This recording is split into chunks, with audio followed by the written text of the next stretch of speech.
ধর্মকে রাজনীতির হাতিয়ার বানানো সম্বন্ধে বাংলাদেশে একটা কনসেনসাস আছে যে এটাকে বানানো যাবে না। এটা ইভেন যারা ধর্মভিত্তিক রাজনীতি করে তারাও বলে থাকেন যে ধর্মকে রাজনীতির হাতিয়ার করা, কিন্তু ধর্মভিত্তিক রাজনীতি সম্বন্ধে আলাদাভাবে কোনো রকম বক্তব্য এখানে উপস্থাপিত হয় না, এবং এটা সম্বন্ধে সরকারের কোনো স্পষ্ট অবস্থান এখনো বা এটা সম্বন্ধে কোনো কেউ পাল্টা মন্তব্য করেননি।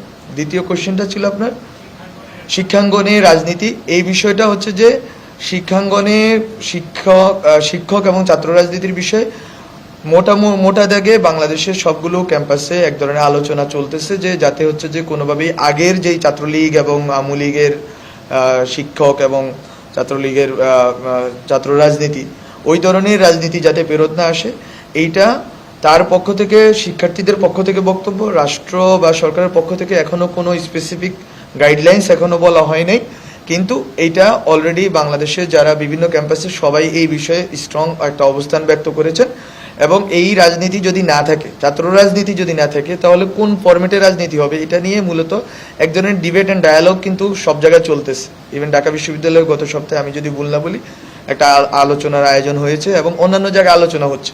আমরা চাই যে সমাজের বিভিন্ন অংশের ভিতরে, ক্যাম্পাসের বাইরে এই আলোচনাগুলো হোক, এবং এই ডিবেট অ্যান্ড ডায়ালগের ভিতর দিয়ে যে একটা কনসেনসাস ক্রিয়েটেড হবে, ওইটার ভিত্তিতে তখন হচ্ছে সরকার তার অবস্থান ব্যক্ত করবে।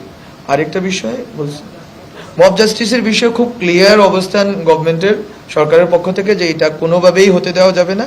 এবং যারা যারা এটার সাথে জড়িত আছেন, বিভিন্ন ফরম্যাটে মাজারে হামলা, মন্দিরে হামলা এবং কোনো ব্যক্তিকে আক্রোশের কারণে হামলা, সবগুলো হামলার ব্যাপারে আইন যেভাবে ব্যবস্থা নেওয়ার কথা বলে ওইভাবেই ব্যবস্থা নেওয়া হবে।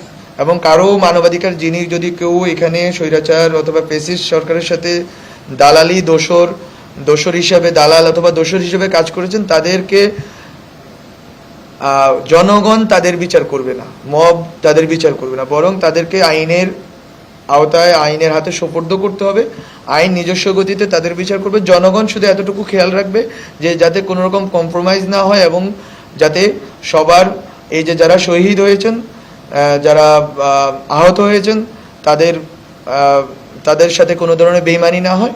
এই ক্ষেত্রে সরকার যথেষ্ট কঠোর হস্ত এখনো, এবং বিভিন্ন পদক্ষেপ নেওয়া হচ্ছে, আগামীতে আরও বিভিন্ন পদক্ষেপ নেওয়া হবে যাতে আইনগতভাবে যারা এই পারপেট্রেটরস আছে ওদের বিচার করা যায়।